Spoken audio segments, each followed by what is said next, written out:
আমাকে এখানে অপমান করা হয়েছে, আমার গায়ে ছুতো মারা হয়েছে, এর শাস্তি এখানকার সবাইকে নিশ্চিত। যদিও আমার কোনো কিছু মনে নেই, আপনার যদি কোনো স্মৃতি আপনার মাথায় থেকে থাকে আমি তো বড় তোমার পাশে আছি।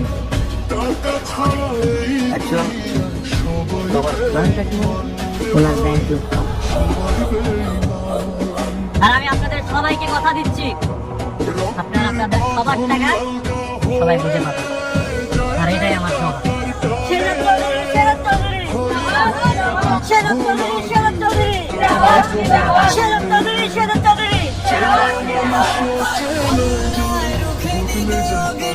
শিখা